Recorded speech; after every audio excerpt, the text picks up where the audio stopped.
Boa tarde. Vamos lá. Na nossa segunda mesa de hoje, estamos muito contentes de apresentar uma discussão sobre como empreender num país como o Brasil, cheio de desafios. O empreendedorismo não exige apenas visão e coragem, mas também uma adaptabilidade constante frente aos desafios econômicos e sociais. Hoje temos palestrantes que representam a diversidade de setores e experiências, com histórias de sucesso em tecnologia, saúde, energia renovável e alguns outros segmentos. Em primeiro lugar, eu queria chamar o Dalton Felipe de Menezes, engenheiro aeroespacial do ITA, da turma de 2015, pedir uma salva de palmas para ele. O Dalton é diretor de tecnologia da Start Bank. Tudo bem, Dalton? E possui uma sólida experiência em tecnologia financeira, análise de dados, crédito regulatório, além de ter fundado uma empresa de consultoria em desenvolvimento de ciência de dados. Ele vai trazer uma perspectiva sobre inovação e gestão. Vou trazer agora os três palestrantes, convidá-los. Primeiro, o senhor Sidney Breyer, formado na turma de 1993 do ITA. Sidney é investidor, empreendedor serial. Cadê o Sidney? Está ali. Fomos quase contemporâneos no ITA. O Sidney ele tem participação em mais de 20 empresas e startups no Brasil, Estados Unidos e Nova Zelândia, incluindo a Log Data Centers, Conexa Saúde, Salto Educação. A experiência dele é marcada por diversificação e inovação em múltiplos setores, oferecendo visão como empreender em mercados variados. Sidney é adepto do voo à vela. Não? É da navegação à vela. Navegação à vela. Tendo navegado de Los Angeles ao Rio de Janeiro. Foi de helicóptero, mas atravessou o Atlântico velejando. Não de helicóptero, velejando. Também queria chamar aqui o engenheiro Bento Koik, da turma de 1977 do ITA. Bento é um dos pioneiros em energia renovável no Brasil. Ele fundou uma empresa chamada Texis, empresa que se tornou a maior produtora mundial de pás para geradores eólicos. Com reconhecimento internacional, traz insights para essa mesa sobre inovação, sustentabilidade e os desafios no setor de energia. Também queria convidar aqui, agora o mais veterano dessa mesa, por isso o último, o engenheiro Miguel Abuabe, da turma de 1968 do ITA.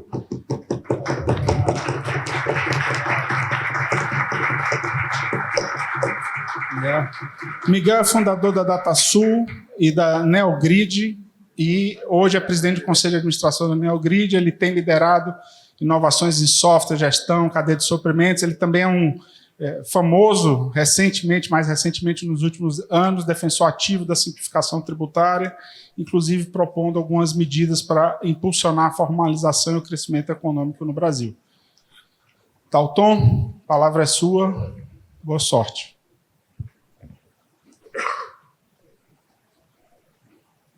Bom, boa tarde a todos, pessoal. É um prazer estar aqui para poder falar com vocês hoje. Acho que é difícil ter uma mesa reunindo tantos empreendedores de peso aí que conseguiram, talvez, causar um grande impacto no Brasil e no mundo. E eu acho que a gente vai ter uma oportunidade incrível hoje de conhecer um pouco do que essas pessoas construíram e continuam construindo ainda hoje, deixando um legado para o futuro. Bom, temos 20 milhões de empresas no Brasil e eu acho que talvez as pessoas não tenham tanto a dimensão do quanto isso é um número relevante, né? A gente tem uma empresa para cada 10 pessoas no Brasil e não é um número tão diferente dos Estados Unidos. Nos Estados Unidos tem aproximadamente 30 milhões de empresas, que também dá aproximadamente uma empresa a cada 10 pessoas. E é curioso que parece que a gente tem essa percepção de que é muito mais difícil empreender aqui no Brasil do que nos Estados Unidos, mas a realidade é que pelo menos a gente tenta, né? Então temos muitos empreendedores no Brasil, nem todos conseguem alcançar o sucesso que eles têm potencial para alcançar, mas acho que não é por isso que a gente vai deixar de tentar. E acho que para começar, essa apresentação seria... a gente vai trazer aqui o nosso veterano Miguel Abuabe para fazer uma apresentação aí sobre todas essas restrições tecnológicas, regulatórias e tributárias que a gente observa no Brasil e como que o empreendedor brasileiro teve que passar por um processo de evolução e talvez adaptação para conseguir se sobressair nesse meio. Por favor, Miguel.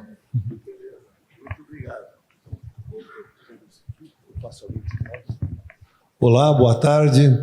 É um prazer, então, estar com vocês e compartilhar um pouco da minha história e, eventualmente, fatos relevantes que marcaram a minha vida e que talvez possa contribuir um pouco também com os jovens engenheiros, né, que estão se formando e aqueles que recém se formaram, trazer um pouco daquilo que marcou a minha carreira. Então, nós temos o passador de slide aí. Tá lá. Boa. Então é assim. Opa, deixa. Boa, coloca lá.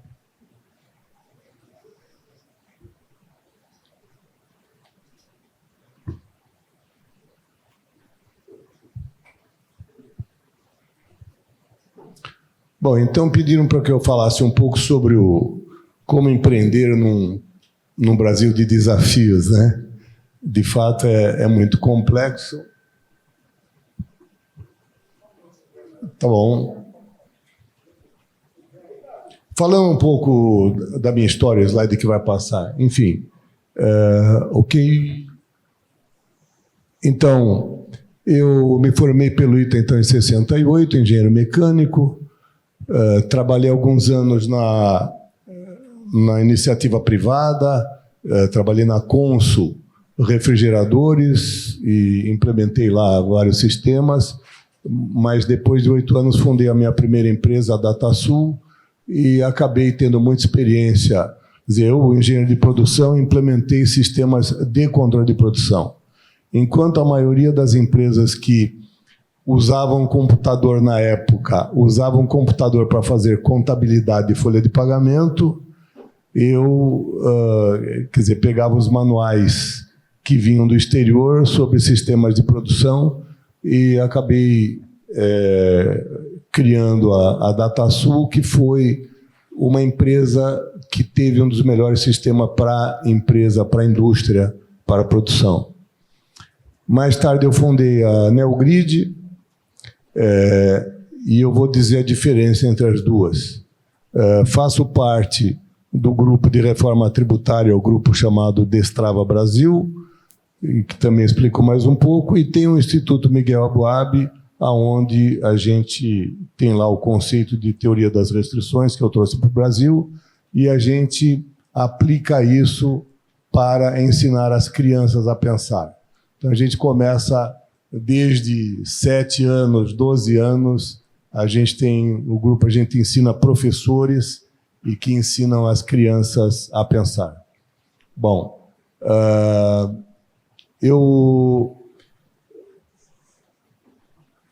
para uma empresa ter o sucesso, e tudo isso que eu vou trazer vem lá do Eliyahu Goldratt, da teoria das restrições, onde ele fala que uma empresa, para ter sucesso, primeiro, precisamos pensar numa visão e como vamos viabilizar a visão. O que ele geralmente fala é que a visão deveria ser uma visão viável para transformar o atual faturamento de uma empresa em lucro líquido em 4 anos. Então, esse é o objetivo, fazer rolling para uma empresa ter esse ritmo de crescimento. E, para isso, uma empresa precisa criar uma vantagem competitiva decisiva. Então, a gente escuta muito falar de vantagem competitiva, muitas empresas fazem os seus planejamentos estratégicos e listam lá as vantagens competitivas. Mas o concorrente está escrevendo a mesma coisa. Enquanto você está colocando aqui, porque eu tenho uma equipe que é muito bem treinada, eu tenho equipe dedicada, eu tenho um produto de qualidade, os concorrentes estão escrevendo a mesma coisa. A vantagem competitiva decisiva para uma empresa a forma de se ter uma vantagem competitiva decisiva é atender uma necessidade de um mercado suficientemente grande, sem que nenhum concorrente o faça ou venha fazer em curto espaço de tempo. Então, é atender uma necessidade de um mercado suficientemente grande. daí nós temos uma vantagem competitiva decisiva. Então, isso é que acaba se desdobrando e a gente fala, bom, depois que a gente pensou qual será a vantagem competitiva decisiva de uma empresa, como que nós vamos construir essa vantagem, capitalizar, ou seja, como eu vou, aqui eu gastei dinheiro, investi para construir, como que eu vou vender, transformar isso em dinheiro e como que eu vou sustentar o crescimento. Então, basicamente, esse é logo no início do planejamento estratégico e o desdobramento vem desse conceito que ele chama de S&T Tree, que é a árvore de estratégias e táticas. Então, isso aqui, por si só, é uma palestra de 1 hora. Eu vou falar alguns outros conceitos. Nós aprendemos a definir um espaço e procurar fazer desse espaço o nosso ótimo local. Então, toda vez que a gente procura definir esse espaço e melhorar esse espaço, nós geramos efeitos indesejáveis fora do espaço. Então a gente fala, eu vou melhorar o meu espaço, isso é o ótimo local, e eu estou gerando efeitos indesejáveis fora desse espaço.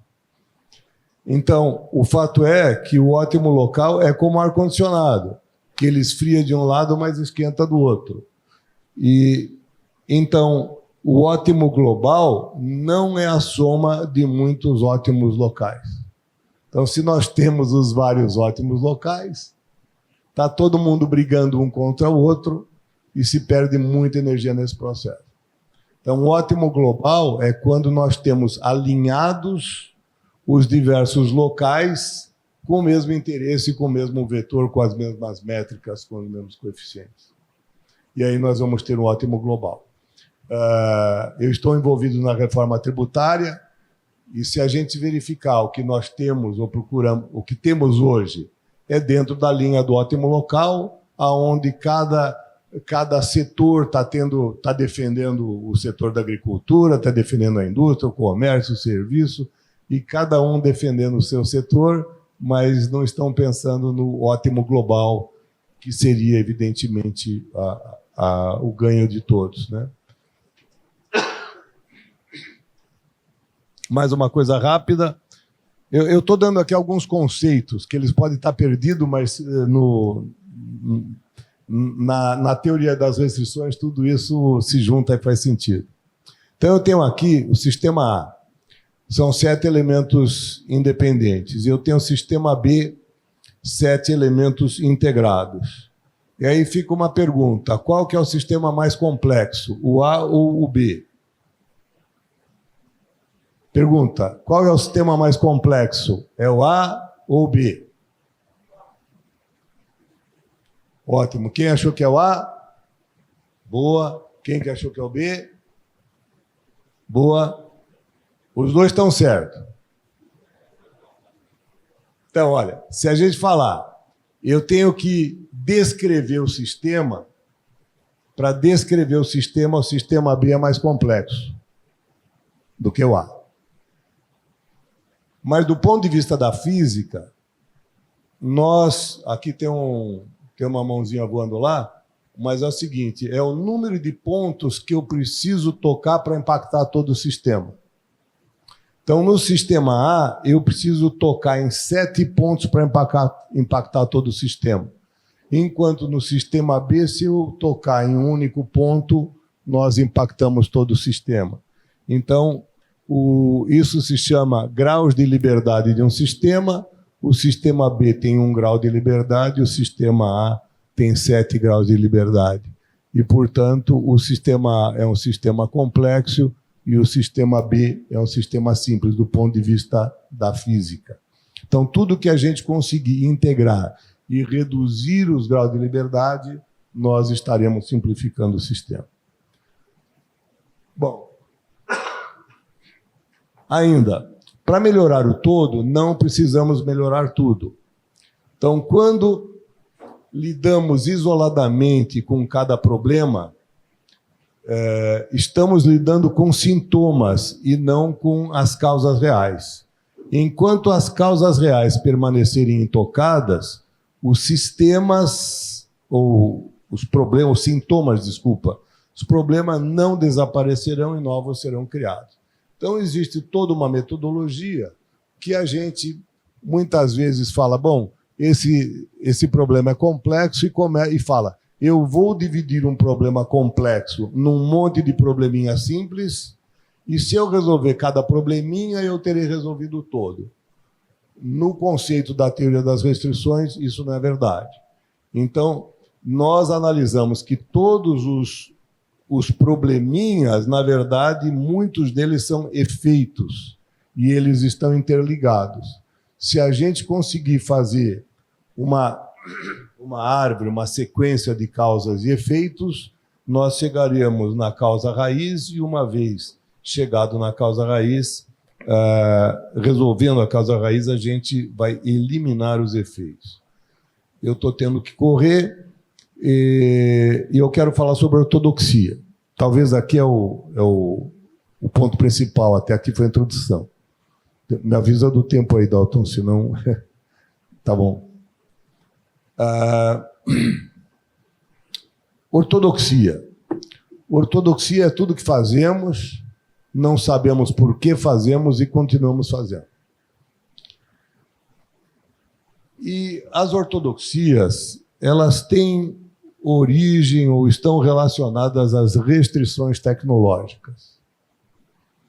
Muitas das regras de negócio que nós conhecemos hoje, o que praticamos hoje, elas foram inventadas quando nós não tínhamos a tecnologia. Então, existia uma restrição.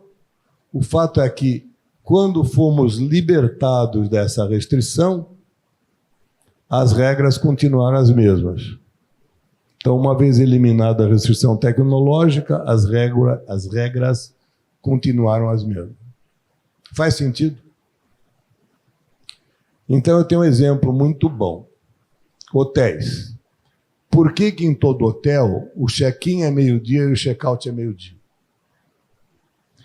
Porque quando não tinha tecnologia, a reserva era feita num papel lá com a matriz, onde tinha as células, número do apartamento e dia, e colocava o nome do hóspede lá no quadradinho. Então, era difícil atender a necessidade do hóspede. Convencionou-se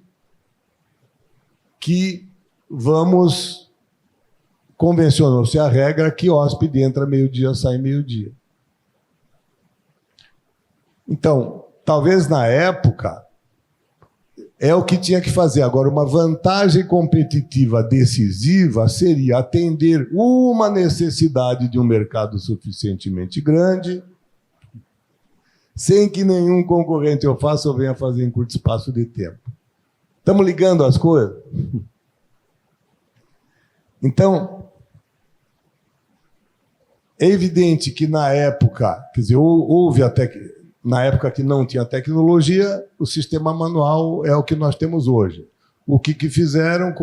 Encheram as paredes de papel marrom, chamaram um monte de engenheiro de sistema e falaram, agora nós vamos fazer um sistema para hotel. E eles fizeram uma reengenharia de processo, mas não fizeram uma reengenharia das regras de negócio. Então, falaram, vocês podem fazer o que for, mas o hóspede entra meio-dia e sai meio-dia. E hoje, cada hotel novo só registra lá o nome do hotel, o número de quartos, e o sistema continua sendo o mesmo. E a gente viaja, sei lá, sai de São Paulo, chega em Nova York, no hotel 5 estrelas, às 7 da manhã, os caras falam, o teu quarto não está pronto. E isso não é mais uma questão de tecnologia. Isso é uma ortodoxia, é uma regra de negócio inventada no passado e que continua até os dias de hoje. Consegui me expressar das oportunidades que existem desde que a gente venha mudar as regras de negócio. Então, quando é assim, existe uma metodologia e eu diria que A tecnologia é necessária, mas não é suficiente. Nós temos que mudar as regras de negócio. Então, a cada vez que a gente vai aparecer com uma nova tecnologia, nós temos que fazer 6 perguntas. Qual o poder da nova tecnologia? No caso específico de hotel, atender às necessidades dos clientes quanto ao horário de check-in e check-out. Qual a restrição que a nova tecnologia elimina ou reduz?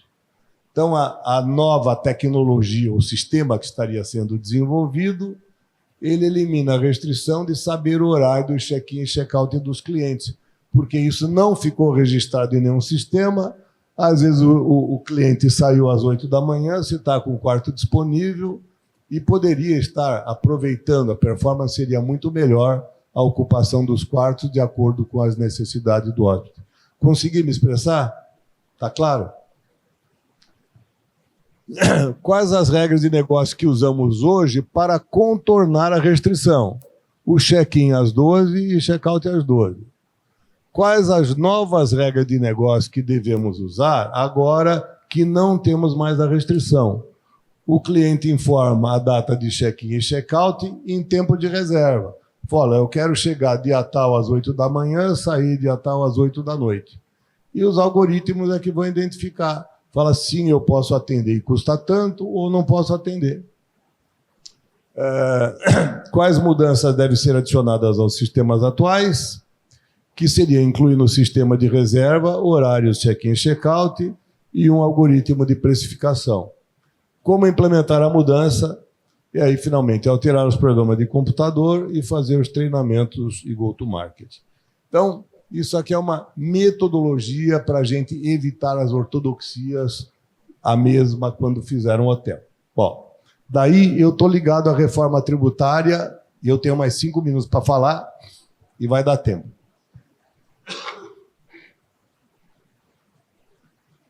Bom, como eu implantei sistemas para várias empresas, inclusive sistemas fiscais, quando o governador de Santa Catarina assumiu, em 2003, ele falou, Miguel, você que é um rapaz da tecnologia, será que você não consegue simplificar esse negócio dos impostos? Eu falei, pô, Luiz, não tem... Pede um negócio mais fácil, vai. Vamos ver como é que é isso aí. Eu passei alguns dias com o pessoal lá na fazenda, lá no estado, e apareci com umas ideias. Então, no boleto de cobrança, vai o valor do boleto, e que isso aí é o valor o valor da nota fiscal. Eu falei, e se a gente separar no boleto o valor da mercadoria e o valor do imposto? Quando o comprador paga o boleto, o valor da mercadoria vai para o fornecedor e o valor do imposto vai para o governo. Aí, pô, mas isso é sensacional. Puta, mas isso... E dá para fazer. E aí, eu estou há 20 anos falando essa mesma coisa. E desde que eu falei a primeira vez, inventaram o nome de split, mas o conceito é o mesmo. Então, quando nós tínhamos nota fiscal manual, talvez alguns aqui possam lembrar o tempo, a gente tinha a nota fiscal manual e tinha a fatura. A fatura juntava, agregava várias notas fiscais e a duplicata era uma cópia da fatura. A fatura a gente mandava para o cliente e a duplicata ia para o banco. Mas era a cópia carbono. A duplicata era uma cópia carbono da fatura. De alguma forma, eles estavam interligados. Os sistemas estavam vinculados. O valor que ia para o banco era o valor da nota fiscal. Aí veio a tecnologia, falou, nós vamos imprimir a nota fiscal, que virou uma impressora rápida, e nós vamos imprimir o boleto, que faz o papel da duplicata. Só que os dois sistemas, que antes eram integrados pelo papel carbono, são dois sistemas independentes. Então, a nota fiscal pode ir no valor de R$1.000 e o boleto vai no valor de R$2.000. E quando nós falamos de todos os efeitos indesejáveis, lembra que eu falei que se a gente atuar em cima dos efeitos não estamos atuando na causa? Então, quando a gente analisar o sistema tributário, nós vamos ver que tem 3 causas raízes. A primeira, o sistema atual é declaratório. Então, cada contribuinte fala, ó, eu comprei isso aqui, eu vendi isso aqui, eu tenho que pagar tanto. É assim que funciona hoje. E aí, existe nota fria, existe um monte de coisa, tem tudo. E aí, o sistema, então, ele é declaratório, o sistema é recolhido por iniciativa do contribuinte. Ele vai lá e fala, ó, senhor governo, está aqui o meu imposto desse mês, e vai lá e recolhe na data. E, finalmente, os valores contábeis não são os valores que circulam no banco, ou seja, o sistema bancário não tem integração com o sistema fiscal. O boleto pode ir de R$2.000 e a nota fiscal foi por R$1.000. Então, essas são as causas raízes. Se a gente inventar algum sistema e resolver essas 3 causas raízes, teremos evitado fraude, informalidade, inadimplência fraude, informalidade, inadimplência e sonegação.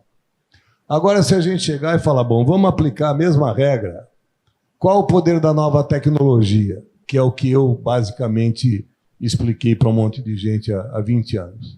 É coletar os impostos sobre o consumo em tempo da liquidação financeira. Qual a restrição que a nova tecnologia elimina ou reduz? Anterior à tecnologia, nós tínhamos, a tecnologia era o cheque, e o cheque permite um débito e um crédito. É uma pessoa física pagando a outra pessoa. É 1 para 1. Então, o imposto sobre o consumo, você tinha que pagar para o comerciante, e o comerciante é que no final do mês tinha que declarar isso e recolher o imposto para o governo. Deu para entender? Deu. Então, quais as regras de negócio que usamos hoje para contornar a restrição? O consumidor paga os impostos para o comerciante, que terá que repassar ao governo. Quais as novas regras de negócio que podemos usar agora que não temos mais a restrição? Com a tecnologia de nuvem, internet e de banda larga, é possível fazer um débito e vários créditos. Então, no momento que pagou, eu já divido esse dinheiro. Isso vai para o governo federal, isso vai para o estadual, isso vai para não sei o quê, isso vai para o comerciante. É tão simples quanto isso. Fecha contabilmente. Mas isso é assim no mundo inteiro. Nos Estados Unidos, você paga, o imposto é 8%, você paga 108% para o comerciante, que vai recolher os 8% no final do mês para o governo. Então, essa ortodoxia que eu me referi nos quadros anteriores, eu estou colocando aqui agora. São regras de negócio que foram criadas quando não tínhamos a tecnologia e que elas persistem embora tenhamos a tecnologia. Então, quais as novas regras de negócio que podemos usar agora que não temos mais a restrição? Então, com a tecnologia podemos fazer um débito e vários créditos, permitindo fazer o split, creditando diretamente ao Tesouro. Quais as mudanças devem ser adicionadas ao sistema atual? Os meios de pagamento, o cartão de crédito. Passou o cartão de crédito, uma transação é para o comerciante e outra transação é para o governo. E é isso que é o sistema que está em andamento, é o sistema que está, já aprovado. falta ainda o Senado aprovar as leis complementares, e eu faço parte do grupo de trabalho tecnológico que está implementando essa solução. Enfim, como implementar a mudança? Alterar a Constituição, que já foi feito, leis complementares que agora estão dependendo do Senado. Então, basicamente é isso. Ih, rapaz, ainda tinha mais coisa para falar. Agora sim, agora é resistência à mudança. Então, olha, um fulano ou uma pessoa pergunta: escuta, você resiste à mudança? E ele fala: não, eu não resisto à mudança. Então, olha, lá tem um morro, você sobe aquele morro? E ele vai falar: não tenho motivo nenhum para subir no morro. Fala: olha, então lá tem um pote de ouro. E agora, você sobe o morro? Ele olha e fala: não, mas por que não? Porque eu posso cair, vou me machucar e andar de muleta. Então eu falo: olha, eu vou botar uma esteira, rede, você não tem mais problema, tem toda a segurança, você não vai cair. Então, ele continua dizendo não, mas acontece que ele está à beira do lago, vendo uma sereia, e ele, tomando a caipirinha, etc., fala: não tem um motivo para subir lá no morro. O fato é que, de repente, do lago sai um jacaré que vem pegá-lo. Então, esse jacaré que vem atrás dele, ele tem que sair correndo e vai subir o morro e, por acaso, ele vai pegar o pote de ouro. Então, as grandes mudanças na humanidade não foram feitas em busca do pote de ouro, mas foram feitas com o pessoal fugindo de alguma ameaça, fugindo de algum jacaré. Então, nós, quer dizer, quando vamos implementar uma mudança em alguma organização, nós temos que pensar nesses 4 elementos, e aí, quando a gente fala o pote de ouro é o benefício de mudar, a muleta é o risco de mudar, a sereia é o benefício de não mudar e o jacaré é o risco de não mudar. Então, quando a gente fizer essa análise para todos os envolvidos, atenuando os riscos e todo mundo vendo o seu pote de ouro, aí nós teremos uma mudança. Então, basicamente, é isso que eu tinha para apresentar. E a frase que eu tenho a deixar para vocês, a minha frase é que inovar é fazer hoje aquilo que ontem era impensável, de maneira que amanhã seja indispensável. Então, está aí a minha frase concluindo. Muito obrigado.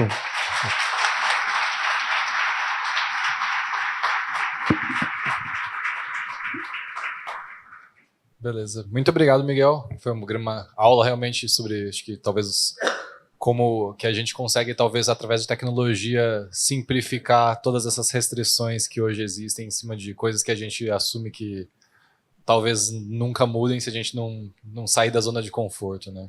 Eu acho que sair da zona de conforto é uma coisa bem que todo empreendedor está acostumado, é uma coisa que a gente vê em vários setores diferentes, e acho que talvez, Sidney, acho que vale você se apresentar aí para o pessoal, contar um pouco de talvez todas essas formas diferentes pela qual você saiu e você ajudou outros a saírem dessa zona de conforto para construir tecnologia no país. Obrigado. Primeiro que eu queria lembrar que isso aqui é a casa dos sonhos impossíveis, né? A gente tem que lembrar que em 1940, em Barabaldinha, um maluco chamou os 16 caras do MIT, convenceu os caras a vir para o interior de São Paulo para fazer avião. Depois, outro maluco, em 69, resolveu fazer um avião. E hoje, quando eu vou lá para fora, a coisa que eu mais gosto de falar para todo mundo, que a gente tem a terceira maior que você está voando no avião do Brasil, que ninguém sabe, infelizmente. Então, a gente tem que lembrar disso. E a gente está falando de empreendedor do Brasil, eu vou falar pouco de mim, tá? Mas quando eu comecei a empreender no Brasil em 93, eu imagino na época do Miguel, que ia ser assim, na minha época era trash, não tinha startup, empreendedor, era um horror. E aí o pessoal falou: cara, o Brasil é impossível, tem imposto, não tem dinheiro, tem inflação, tio diabo. E alguém me falou uma frase que mudou a minha vida, que eu quero que vocês nunca mais esqueçam. Isso é igual para todo mundo. Isso é regra, isso é paisagem. Isso é campo de jogo. Tá? E, na verdade, é até bom para a gente, que a gente fica aqui isolado. É tão difícil empreender no Brasil que os gringos não vêm. Então, é fácil fazer as coisas aqui. Então, sem desculpa. O Brasil é difícil. Sobre o Brasil, eu queria falar sobre mim rapidinho. Então, eu tive uma empresa e vendi por um valor muito bom, mudei minha vida financeira. E acho que a grande característica dessa saída é que foi a minha 9ª empresa. Então, eu sofri muito.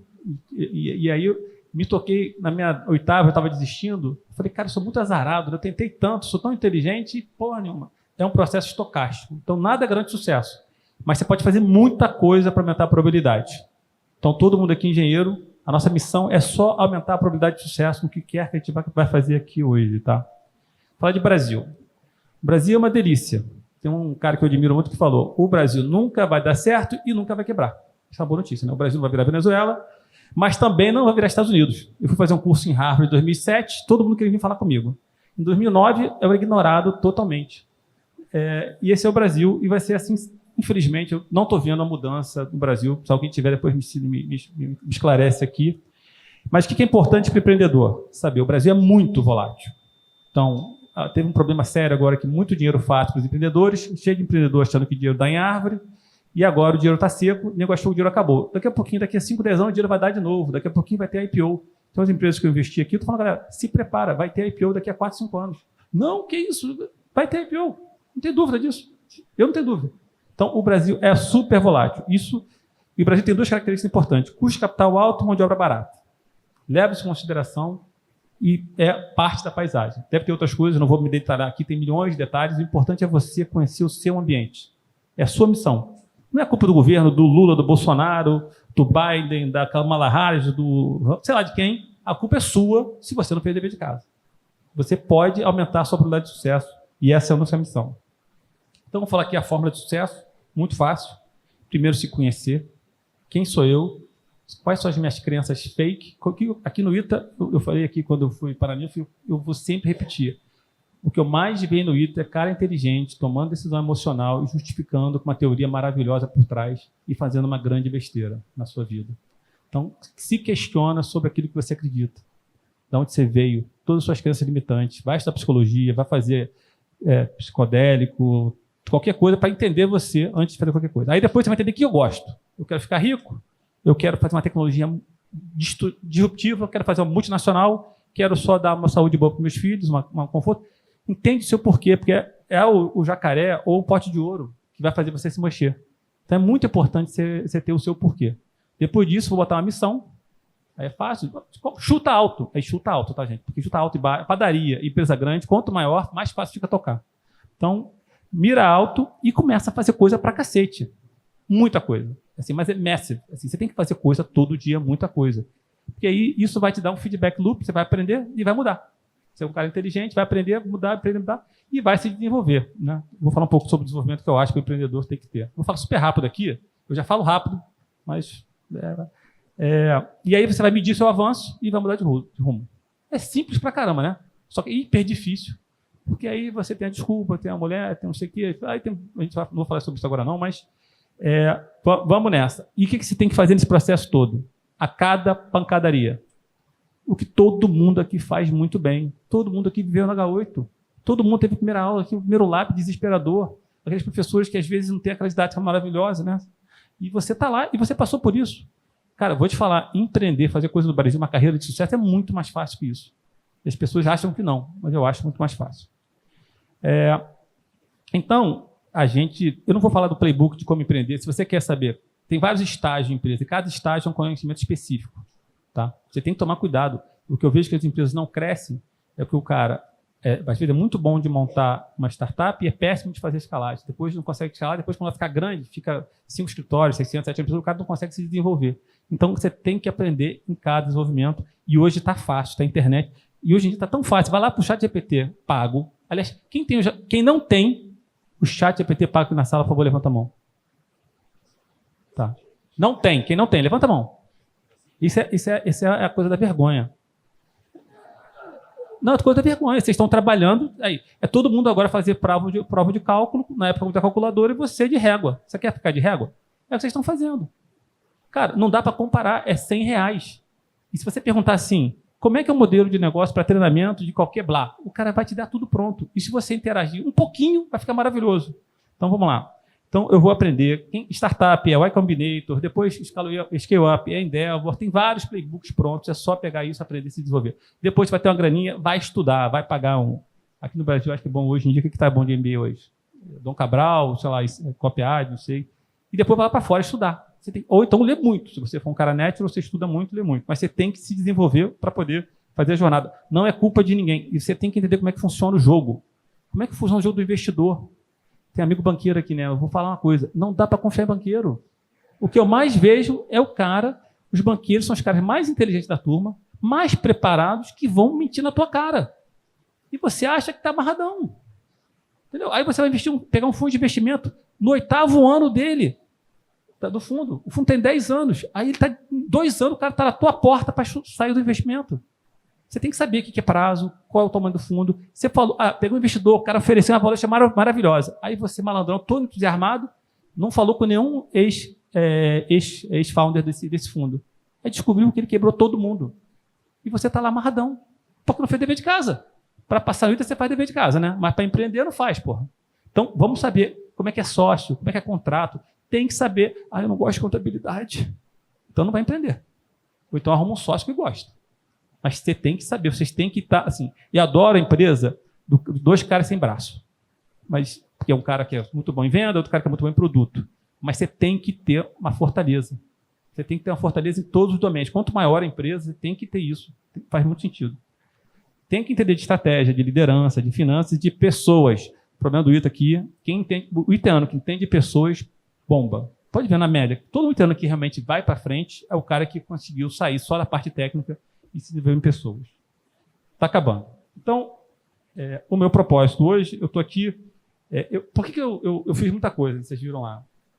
Depois eu tive saído lá da Log, do Data Center, em 2011, 2014, eu comecei a investir em coisas que eu realmente gostava. Então, aí eu tive a sorte de estar num grupo que a gente comprou uma escolinha, que era o Elite, que o Bagol tinha feito, e aí dessa escolinha a gente comprou o Pence, e hoje a gente virou o maior grupo de educação do país. E é muito maneiro você participar de um projeto como esse. Hoje a gente tem 130 mil alunos, a gente vendeu um pedacinho, e a gente tem 118 mil alunos, são 17 mil pessoas, realmente transformando a educação. É muito legal no Rio. Quando a gente lançou a Escola Eleva lá, o Santo Inácio aumentou em 1 hora por dia a sua grade.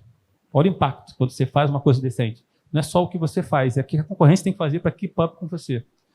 E aí depois eu fiz um negócio de telemedicina, e eu acho muito importante que você tem que sempre estar buscando por que eu estou fazendo isso. Não é pelo dinheiro, tá? O dinheiro não traz felicidade. Ele é uma curva assintótica assim, ó. Tá? É muito rápido você... E aí eu vi muito cara bem sucedido, bem mal deprimido, porque ele acha que era passar a ser feliz porque está rico e não está. Então você tem que trabalhar propósito. O que é propósito para você? Qual o seu porquê? E trabalhar nisso. Tá? O meu porquê hoje é reduzir a mortalidade do pequeno negócio. Está dando trabalho do cacete, mas está muito maneiro e eu vou chegar lá. É isso, rapidinho. Desculpa aí, corrida.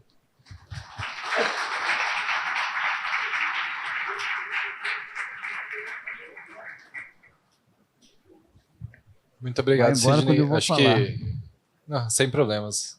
Acho que realmente aumentar a probabilidade de sucesso é uma coisa que todo mundo quer aqui. E, curiosamente, eu sou uma das pessoas que sempre acabou incorporando na cabeça que para aumentar a probabilidade de sucesso, aqui no Brasil em particular, em que é um negócio muito difícil, eu comecei trabalhando com satélites aí, e eu acabei indo migrar para uma coisa que era menos hardware e mais para a área de software. E eu acho que na contramão desse aprendizado que eu acabei incorporando, eu vejo que tem muita gente que conseguiu fazer hardware dar certo, né? Eu acho que nessa mesa aqui temos um grande exemplo do Bento Koik aí, que nos mostrou que é possível sim fazer hardware dar certo no Brasil, mesmo com todas essas dificuldades que a gente encontra. Bento, que se apresentou aí pra gente, conta um pouquinho de seus aprendizados para fazer isso aí conseguir vingar. Bom, é um super prazer estar de volta aqui no ITA. Eu estava vendo o Sidney fazendo 1000 anotações aqui, vendo essa apresentação brilhante do Miguel, eu me senti no ITA, porque eu vi aquele cara que estava super preparado, o outro fazendo todas as séries, e eu aqui sem saber exatamente o que eu ia falar. Então, eu estou me sentindo de volta a casa.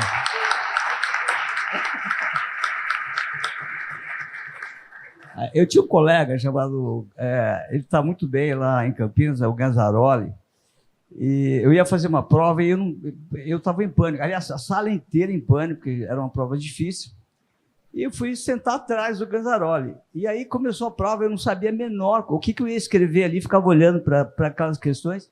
E o Ganza, de imediato, começou a escrever. Falei, putz, eu fui sentar atrás logo de sujeito. E escrevi, eu me sentia... Eu comecei a entrar em desespero, aí, enfim, fiz alguma coisa, saí, falei, Ganza, como é que você conseguiu escrever tudo aquilo? E eu falei assim, não, é o seguinte, eu coloquei meu ponto de vista de quão inapropriado é esse sistema de avaliação. Enfim, deve ter dado certo, porque ele passou, enfim. Mas eu fico feliz que eu saiba tudo isso, viu? Eu não sabia que eu sabia tudo isso. Eu vou falar como que foi... Porque, assim, concordo com o que o Adalto fala, vender, por exemplo, hardware. Se você entrar em processo de hardware aqui no Brasil, para competir, sendo que a estrutura toda é tão não apropriada para isso, custos básicos, primários, tudo despreparado, um cipual de tributário, enfim, custos básicos caríssimos. Então, o Schalke aqui é um herói, eu não sei bem. Mas, veja bem, é muito difícil. Então, qual o caminho que eu escolhi? É o seguinte, é o que a gente aqui, talvez todos nós estejamos bem preparados, que é pelo agregado tecnológico. Para mim, a tecnologia é o que cria o diferencial, e o diferencial é para você sair da disputa de braço, de cotovelo, de preço, de coisas. E é esse o lugar que você quer escolher, é o lugar que onde você esteja no Oceano Azul. E a gente tem condições disso, né? E eu acho que é o seguinte, a vantagem de você buscar produtos que tenham conteúdo tecnológico e aplique nele para você criar o seu espaço, nada mais é do que você trazer benefício para a sociedade de uma tecnologia que estaria talvez disponível numa prateleira de uma instituição de pesquisa. Eu sempre quis ter uma empresa de tecnologia minha própria. Eu acho que me considero empreendedor desde que nasci e eu me preparei porque eu queria que a minha empresa fosse base tecnológica. Então, eu fiz o ITA, fiquei 8 anos fazendo pesquisa aplicada aqui no IAE. Eu sou muito grato ao período que eu passei no IAE fazendo... E essas são as coisas que Deus coloca no caminho quando você está afim de um propósito, né? Por exemplo, que eu entrei no IAE porque era atividades espaciais e eu falei, lá eu vou encontrar materiais compostos avançados, que era a tecnologia que eu tinha abraçado como paixão para fazer minha empresa. E falei, bom, espaço, naquela época, eu não vou dizer quando, mas era onde tinha chance de aplicar materiais compostos avançados. E aí o que aconteceu? O meu chefe, eu recém-formado, ele falou assim, nós estamos querendo criar um centro um laboratório de materiais compostos, será que você pode coordenar para mim? E eu criei o laboratório e fui o coordenador, então eu virei meu chefe logo que formei, e mexendo com aquilo que eu queria. Então aquilo foi o meu período de aprendizagem. Nesse período fiquei 2 anos na Alemanha, 1 ano no Canadá, me preparando. E assim que formei, a gente fez uma empresa chamada Composite, com sócios que eram colegas meus aqui do ITA, e foi a minha primeira experiência séria com empresa, e onde o governo era o único cliente, a Embraer era uma estatal na época, também era cliente, e eu entrei como diretor técnico comercial e saí como presidente da empresa e saí fugindo, porque era muito difícil, porque tinha um cliente só. E aí, as minhas reflexões na época, a reflexão que eu faço agora e queria dividir com vocês é o seguinte, talvez o grande desafio, talvez não, certamente, o grande desafio inicial que você tem para empreender é dentro de você, é o desafio que você tem com você mesmo, é expandir a sua fronteira, a sua visão. Quando eu comecei a Techsys, eu não coloquei fronteiras, não queria que ela fosse a maior do bairro, a maior da cidade, a maior do Brasil, queria que ela fosse uma empresa internacional, e aí ela nasceu internacional, exportando pás de energia eólica para a Alemanha e depois para os Estados Unidos. E durante o meu período em que fui o CEO da empresa, 20 anos, ela se tornou a maior empresa do mundo de produção de pás. A gente tinha 8 mil funcionários e tal, e a gente usava a DataSul.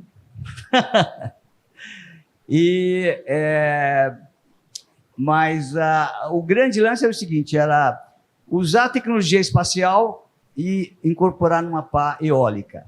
Assim, nós tínhamos uma onda nascente de uma inovação disruptiva, que era eólica, no mundo.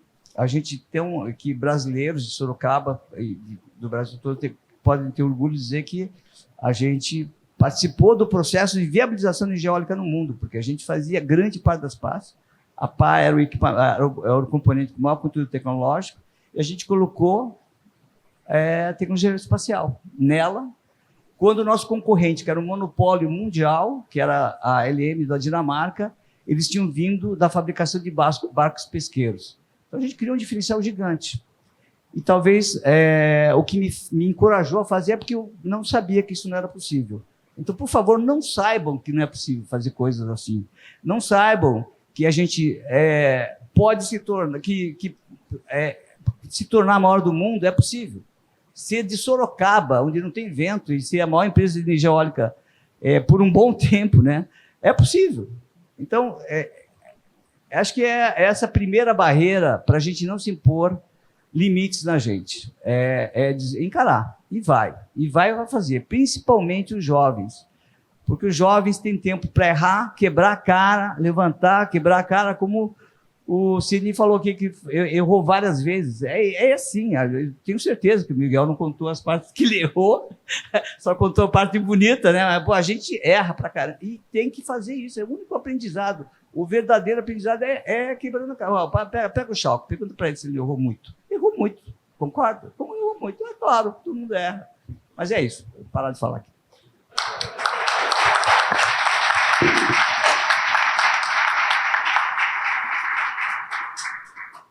Muito obrigado, Bento. Bom, acho que é realmente desafiador e uma das grandes limitações, muitas vezes, é só a nossa falta de ambição de querer ir mais longe. Né? Eu acho que uma coisa que todos nós podemos incorporar disso é que talvez a gente consiga muito mais do que a gente imagina que a gente possa conseguir se você continuar tentando e, que nem vocês falaram, uma frase muito legal é que a sorte persegue os competentes, né? Muitas vezes porque o competente não é aquele que desistiu na primeira vez, é o que continuou tentando até que o negócio eventualmente desse certo. Miguel, como uma das pessoas que talvez seja uma das poucas aqui no Recinto que teve a oportunidade de ver o Brasil ganhar sua primeira Copa do Mundo aí, como você enxerga toda essa evolução que o Brasil passou até culminar em toda essa evolução pela qual a gente passou, que ao longo de todos esses anos aí talvez tenha ficado mais fácil, mas ao mesmo tempo muito mais competitivo? Bom, eu acho que, quer dizer, a pergunta que você fez não foi em relação à próxima Copa, né?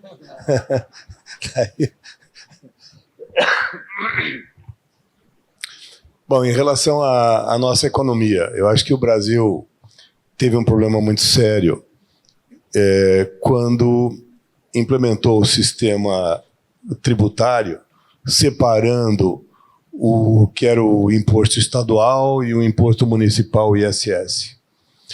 Então, esse erro foi muito grande porque os impostos são cumulativos.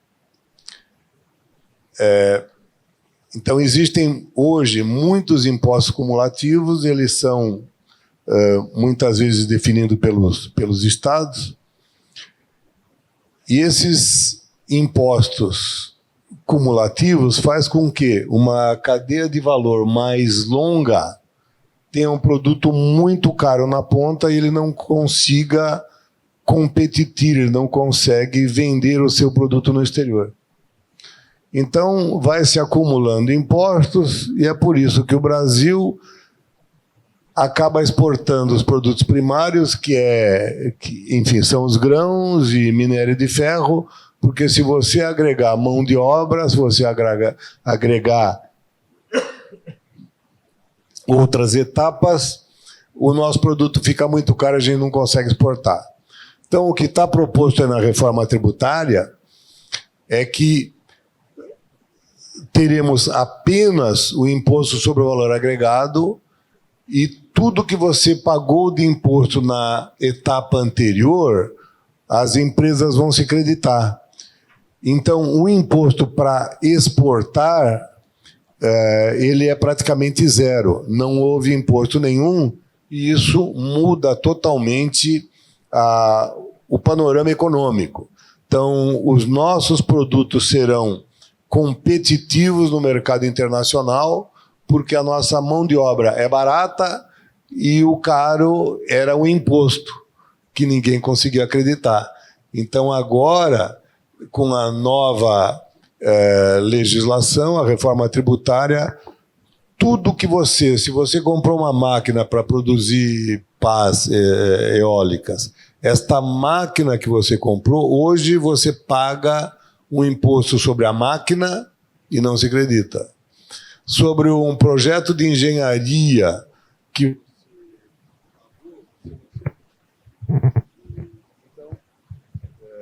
você vai poder se creditar de todo e qualquer imposto que você pagou para o objeto social da sua empresa.